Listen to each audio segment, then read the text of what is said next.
Good evening, dear listener, and welcome softly back to the sleepy story.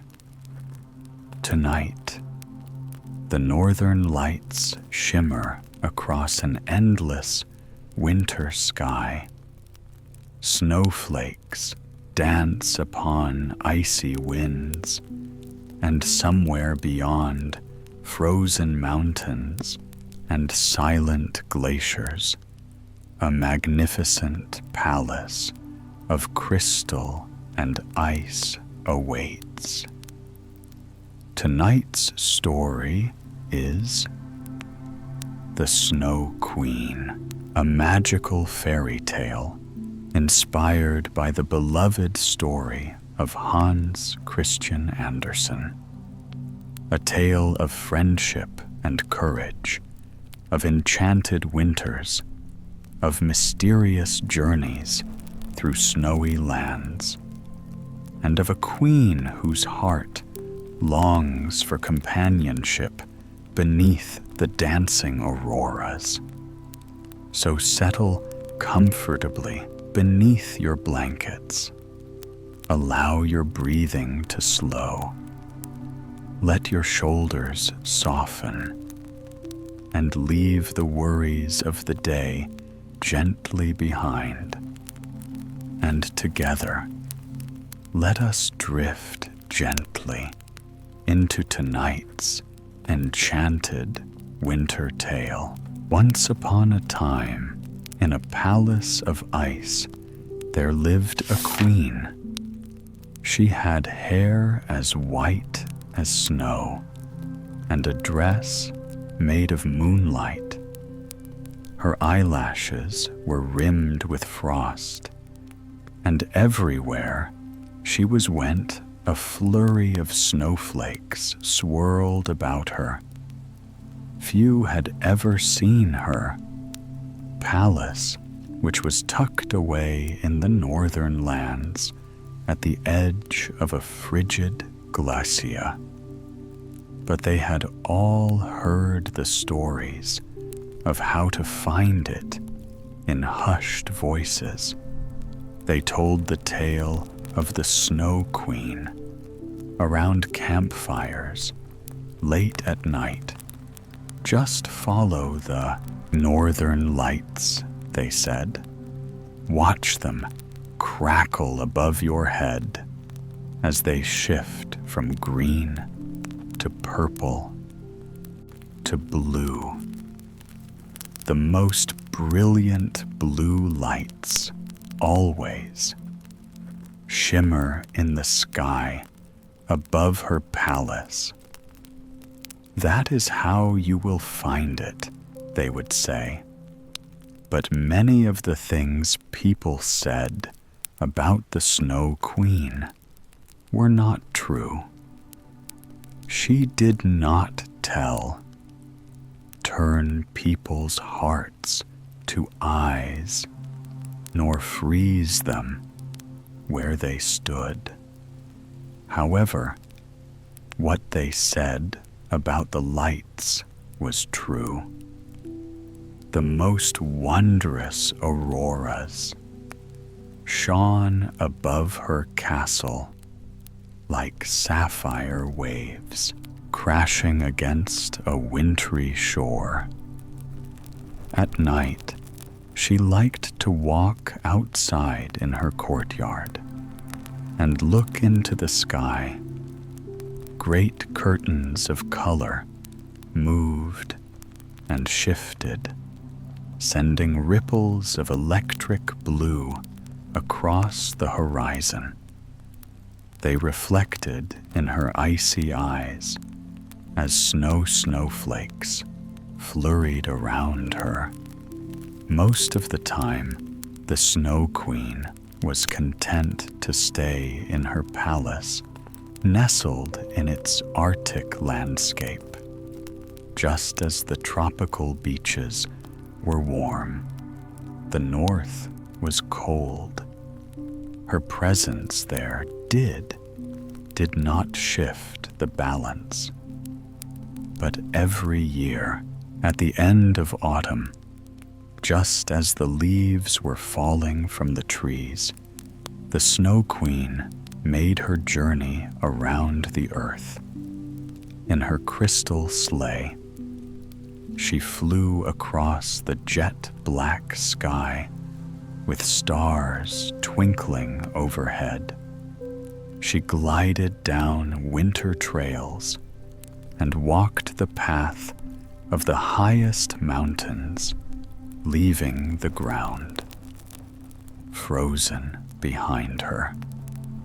Down below, people could see when the Snow Queen had Vix visited their lands.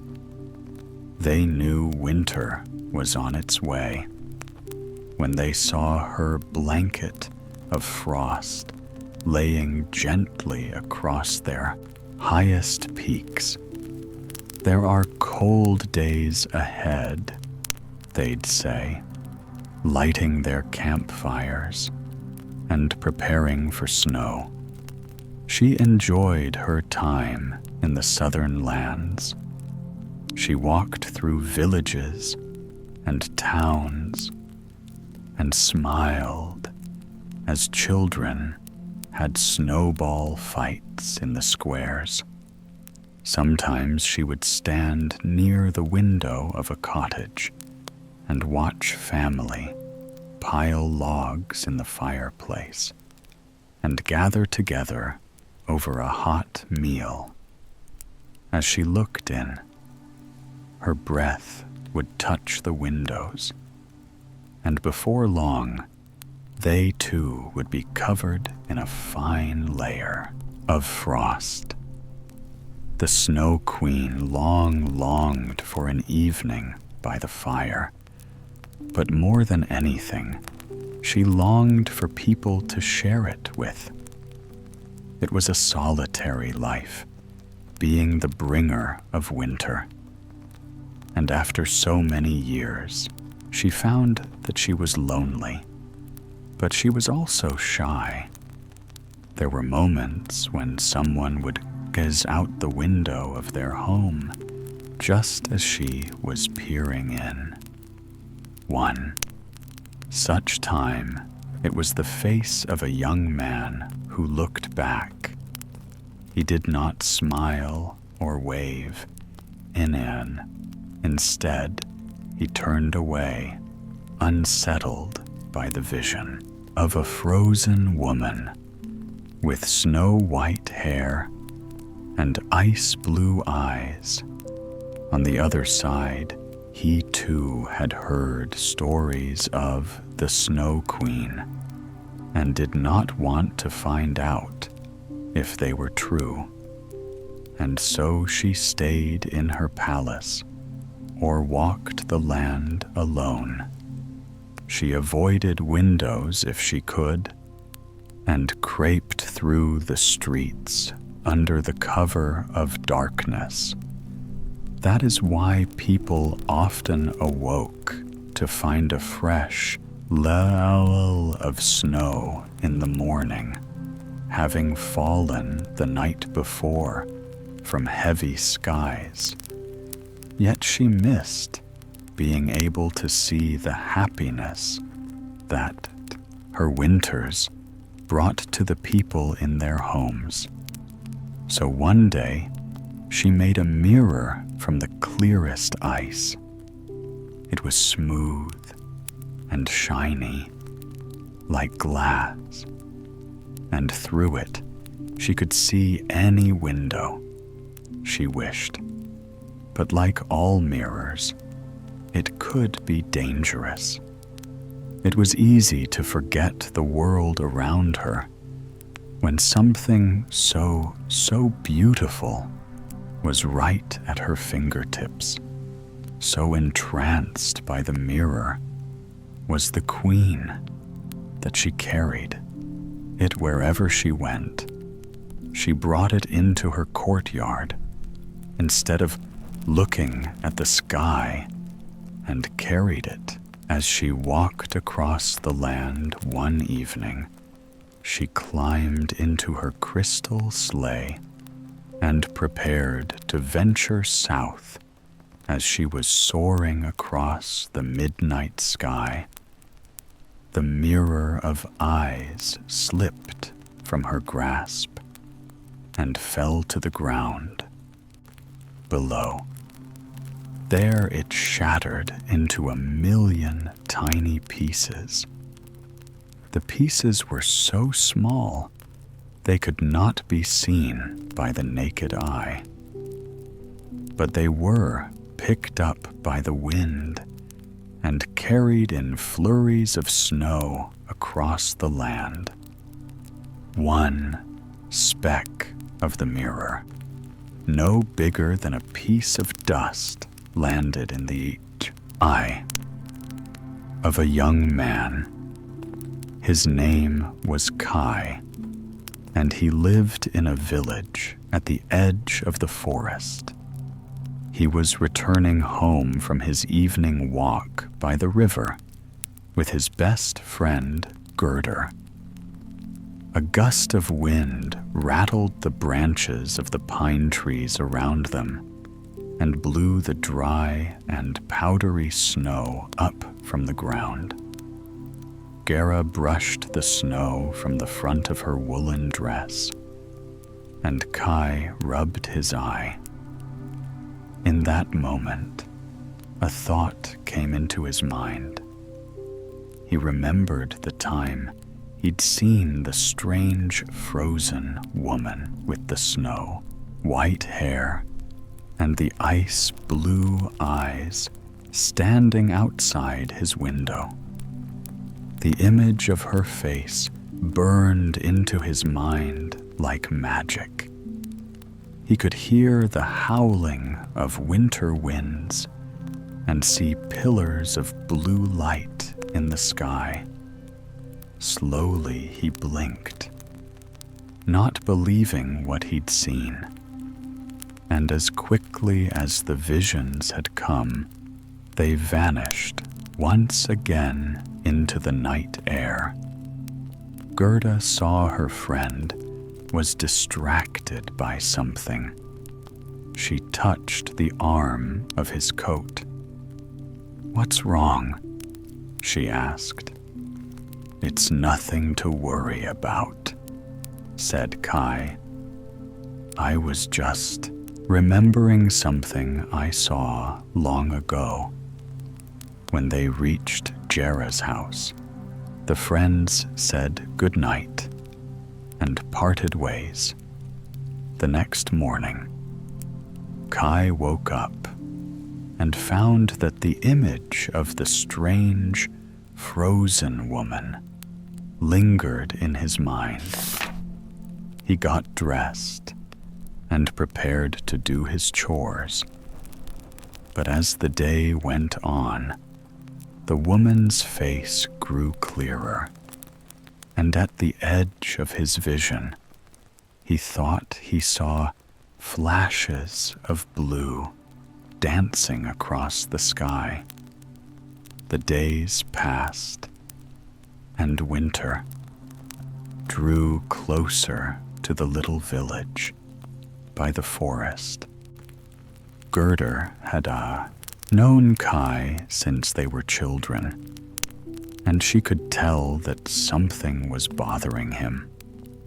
Every time she saw him, he seemed more and more preoccupied. But no matter how many questions she asked, he would not answer. "It's nothing to worry about," he said, again and again. One day, Kai and Gerder were walking together by the river. Heavy gray clouds hung overhead. The air was crisp, and a fresh layer of frost had touched the ground. The night before, they were talking about fond memories from winters past. When Kai grew quiet, he turned his face to the sky, and his eyes opened wide. "What is it?" asked.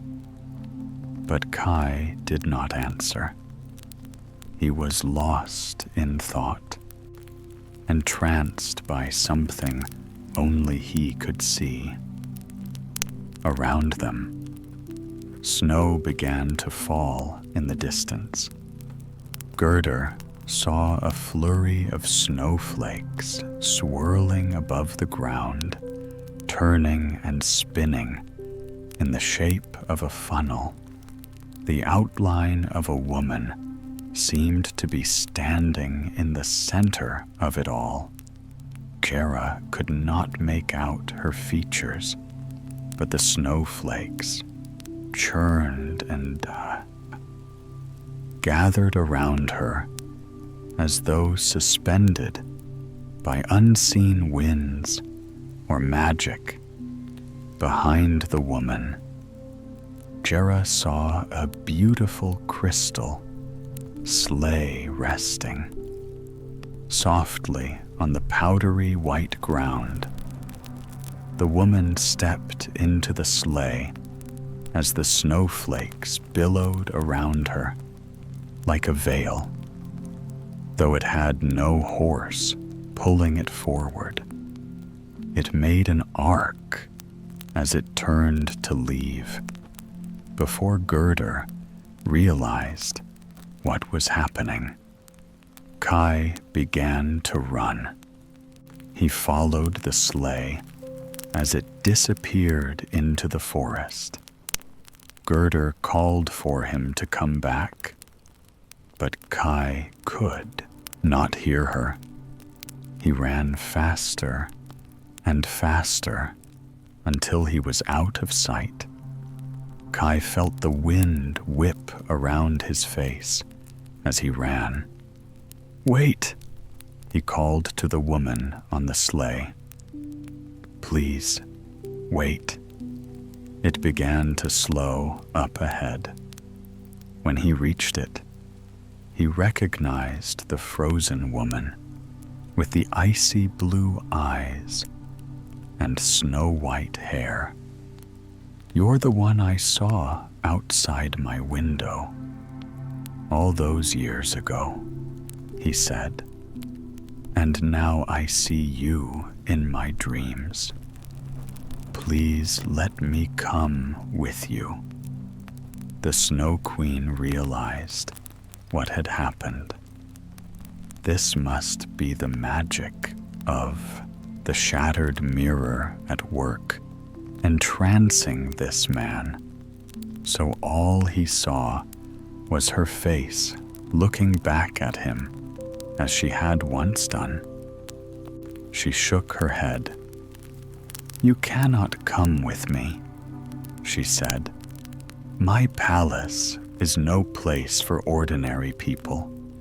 You belong here with your friends in your village." Kai frowned.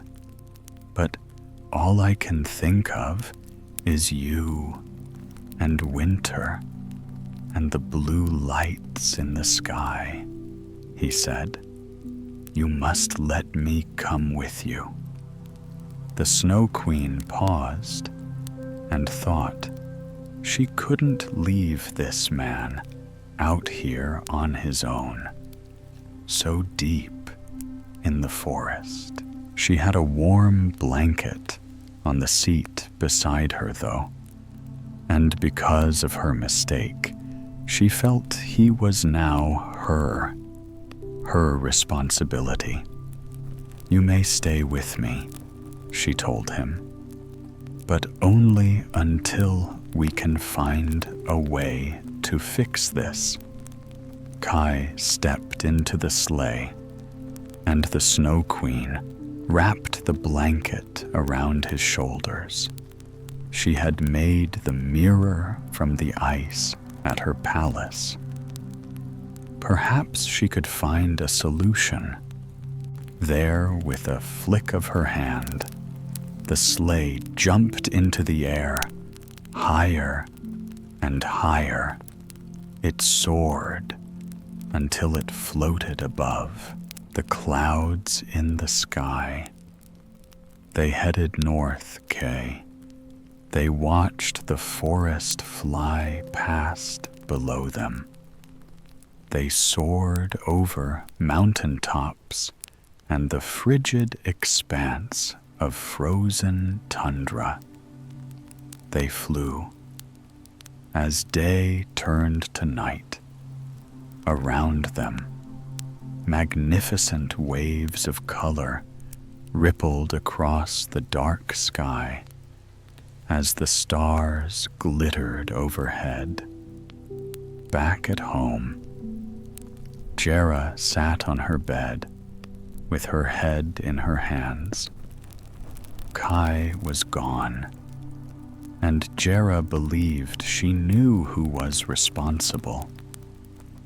Like him, she had grown up hearing the tales of the Snow Queen, the woman whose touch could turn a heart cold and leave a person frozen where they stood.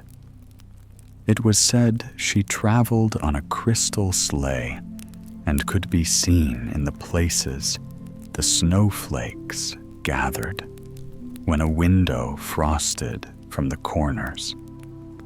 Inward, that was the breath of the Snow Queen as she stood outside, watching and waiting. Now Kai was with her.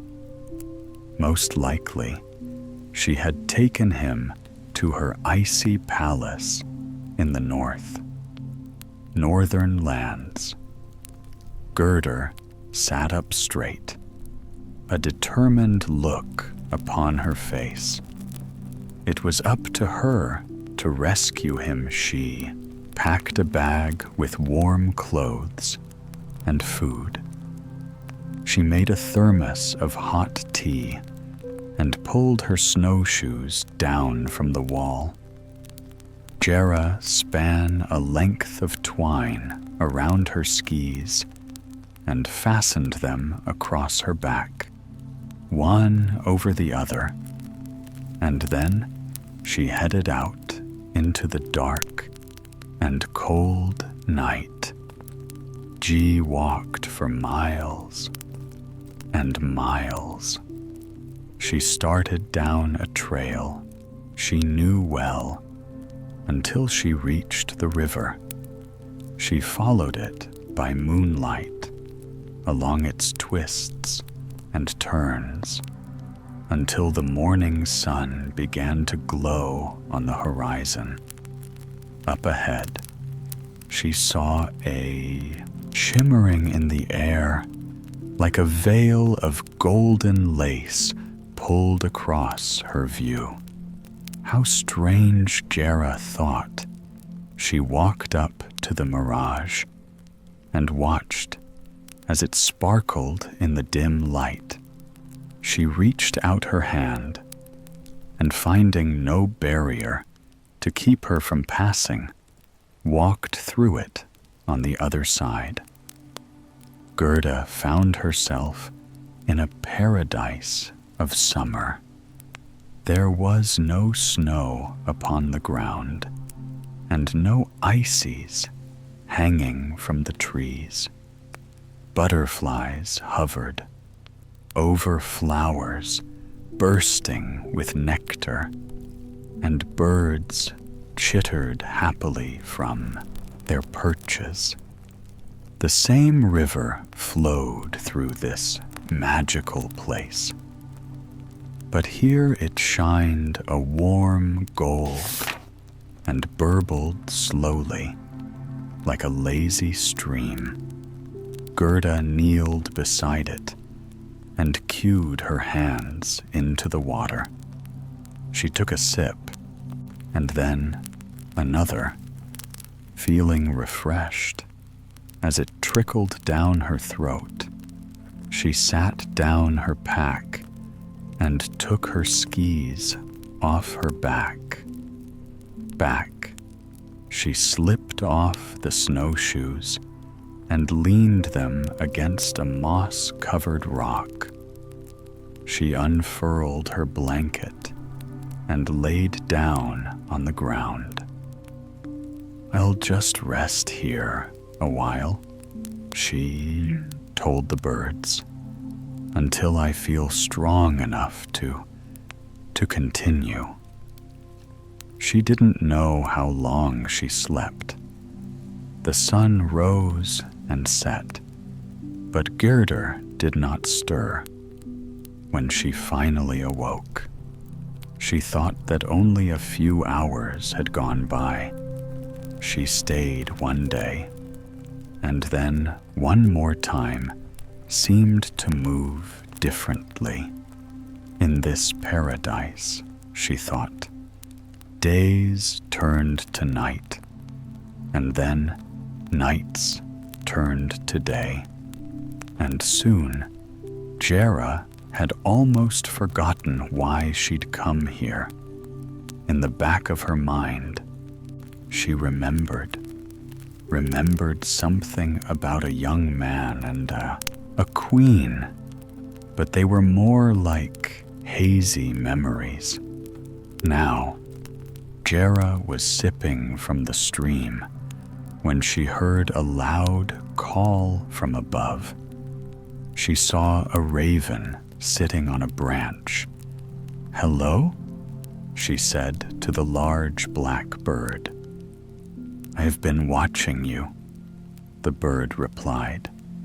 "Shouldn't you be on your way to find your friend?" "My friend?" Jera asked him. Confused, she could not remember a friend. The raven knew the magic of this place. If people weren't careful, they could become trapped in its the promise of endless. Summer was enchanting indeed, but it was not real. He had flown here from the village and had seen the young man and the Snow Queen ride off into the night. He watched Jera pack her bags and trudge through the snow in search of her friend. "You must remember," the raven called down to her. "Think hard. Think of the Snow Queen. Think of Kai." At the mention of his name, her memories flooded back. How long had she been here in this strange and mysterious place? Quickly, she packed up her things to thank you for reminding me, she told the bird. "How may I repay you for this kindness?" The raven said he was flying north anyway, and if she didn't mind, he'd like to join her on her journey. Jera welcomed the company. It was nice to have someone to talk to, and she thought it could be handy to have a raven along in case she encountered any more unexpected magic together. Gerda and the raven left the enchanted place behind and entered back into the cold. They pushed through snowdrifts and over hills. They walked down valleys and followed winding paths through dark woods. As night was falling, they needed to find somewhere to rest in the distance. The raven spotted a castle on a mow. They trudged across the sodden ground, where ice crystals formed between patches of moss. They reached the castle just as the moon began to rise. In the sky, Its walls were cracked with age, and the steps had begun to crumble. But the roof was intact, and they could build a fire. It would be a warm place to sleep for the night. Gerda rolled, pulled out her blanket on the ground, and watched logs hiss and pop in the grand stone fireplace. The raven took a perch on the back of a chair. Soon their eyes grew heavy with sleep, and they both drifted off into dreams in her mind's eye. Gera saw blue lights tracing a path across the sky, shifting and shimmering as they pointed the way to a great palace made of ice. She saw the snow queen sitting at top, her glacial throne, and Kai resting below her on a blanket. She could not hear what they spoke of, but she saw that Kai looked cold. He was wrapped in furs and coats, but the palace was no place for an ordinary man. The raven dreamt of soaring across the sky among the crackling curtains of blue light, and then of circling the icy palace with outstretched wings, carrying him on the air currents. They did not know how long they slumbered. Once again, time passed as Gera and the raven were lost in visions. For this was a castle of dreams where magic ruled.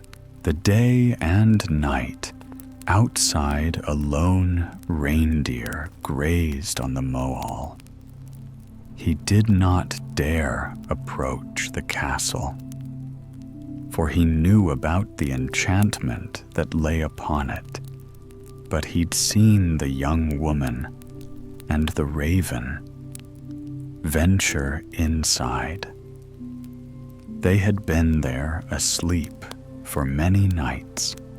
He had heard them speaking of a man and the Snow Queen as they walked across the moor the evening. They arrived. They were on some kind of quest. He thought. The reindeer sighed.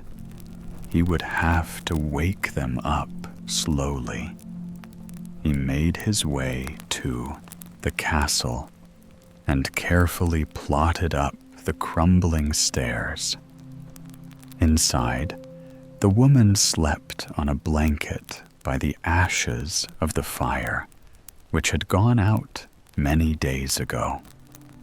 The raven was perched on a chair, his little head bobbing up and down with every breath. The reindeer walked over to the woman and nudged her softly. With his nose, he chuffed in her ear and tea-howed her hair. She blinked and rubbed her eyes. "How long have I been asleep?" she asked him. "For many days and many nights," the reindeer said. "You've fallen asleep in a magical place. The Castle of Dreams." Oh dear, Gera thought, and poor Kai was in the snow. Queen's Palace, all alone in the northern lands. She stood up and went over to the raven, gently stroking his feathers. He called as he awoke. "Thank you for saving us from this castle of dreams," he said to the reindeer. "How can we ever repay you?" But the reindeer wanted nothing. In return, he was already heading north and only asked if he might accompany them on their journey. They welcomed him warmly. It was always better to have more friends together. The three left the enchanted castle behind. They wandered over the frozen ground and up the peaks of the highest mountains. And then they descended once again into valleys filled with snow. They walked further and further north until the ground grew flatter and the sky stretched across the horizon. Here the midday light was only a faded pastel pink with wisps of peach and lilac. The sun no longer peaked above the horizon. They traveled even farther north to a place where twilight graced the skies for just minutes every day. And then they walked together in a perpetual night. The land glowed brightly beneath the moon and stars. Fierce streaks of green and purple cascaded across the depths of the sky. It was more beautiful here than anywhere Gerda had ever seen. She gazed or struck at the open sky, but for the raven and the reindeer, the sight was more familiar. They were both heading north because this was their home. When they grew tired of walking, they slept where they could.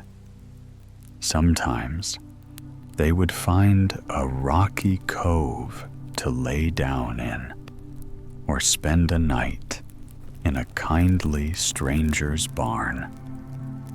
This night, they came upon a little hut at the edge of a long, jagged glacier. They would brave that journey in the morning. Jera knocked on the door, and an old woman answered. "Come in, come in." She told the three, "Make yourself at home." A second woman heated water in a kettle over a modest fire. She asked, What brought them so far north in the coldest month of the year? Gera told her they were trying to find the Snow Queen's palace. The woman nodded. It was not far from here, just across the glacier, but she warned the path was even colder than any they'd taken so far. It's not a place for ordinary people, the old woman told Jera. The reindeer considered her words. He was no ordinary person, but a creature of this vast and frozen land. How many times had he crossed the tundra beneath the light of the winter moon? "I will carry you there," he said.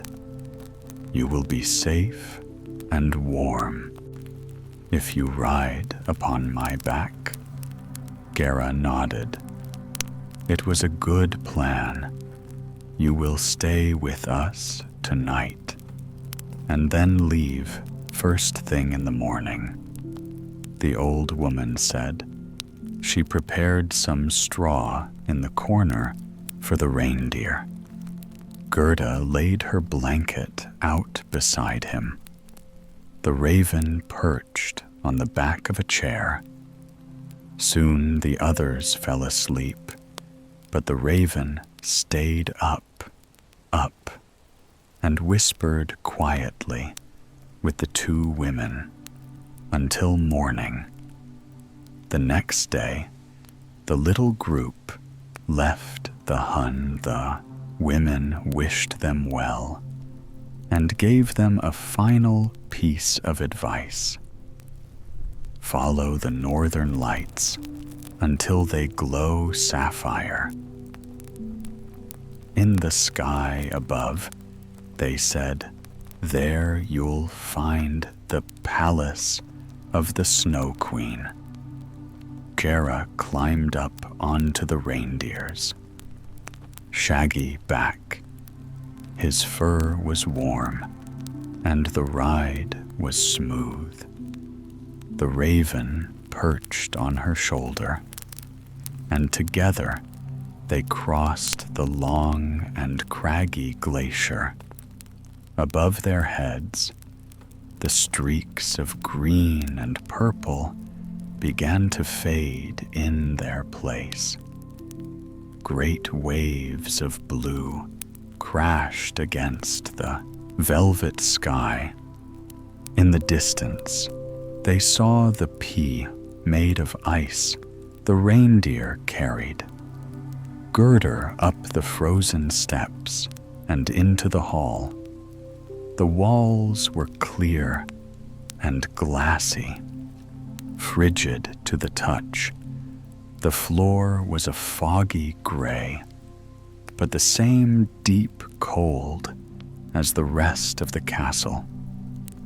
And there in the middle of the great hall stood the Snow Queen's throne. She sat upon it with her icy blue eyes and hair the color of snow. Kai lay on a pile of warm blankets below her. His eyes were closed. Gerda hopped off the reindeer's back and ran to her friend, brushing her fingertips against his cheek. His skin was cool to the touch. The queen told Gerder about her visit to the southern lands, about looking in the windows of the village at the happy families within. She told her about the mirror of ice and how it had fallen from her sleigh and shattered into 1,000,000 tiny pieces, and how a speck of mirror, no bigger than a grain of sand, had landed in Kai's eye. Now all he could see was winter and snow. "I have only tried to save him," said the Snow Queen, "but I do not have the magic of friendship, which is the strongest of all." Go-Herder looked down at Kai. He was her dearest friend in all the world. She had no magic that she knew of, but she did have love. She leaned down and whispered in his ear. "Wake up, Kai," she said. "It's time to come home." As she spoke, his eyelids fluttered open after missing it for so long. The warmth of her voice had melted the speck of icy mirror. Kai looked up, and instead of seeing the Snow Queen's face, He saw Jera, and his heart was filled with joy. He stood up and took her hand, thanking her dearly. He couldn't wait to return to their village in the southern lands. The Snow Queen commended Gerda for her bravery and will. This was no casual trek for an ordinary person.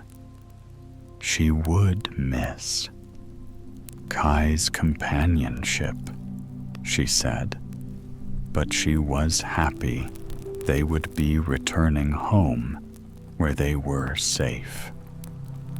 Jera looked back at her new friends. The raven was perched on the reindeer's shoulder and whispered in his ear. He nodded. "We have decided to stay," the reindeer said. After all, they were creatures of this land, and everyone, even a snow queen, needed friends. She invited them to stay with her in the palace, and they gladly accepted. Kai and Gerda said their goodbyes the Snow Queen. The raven and the reindeer went out into the courtyard to watch the pair leave, hand in hand, for the south snowflakes flurried around them like a veil, but none of them felt cold, for their hearts were warm with the magic of friendship as the sapphire light danced overhead. And now, dear listener, the northern lights continue their silent dance across the sky. The Snow Queen is no longer alone. The palace of ice glows peacefully beneath the stars, and Kai and Gerda have safely found their way home. The long journey is over. The winter winds have grown quiet, and friendship has proven stronger than any enchantment. Perhaps by now, your thoughts have become softer, your breathing slower, and your eyes wonderfully heavy. Only warmth, quiet, and peaceful rest. Thank you for spending this magical evening with the Sleepy Story. Until next time, sleep deeply, dream peacefully, and good night.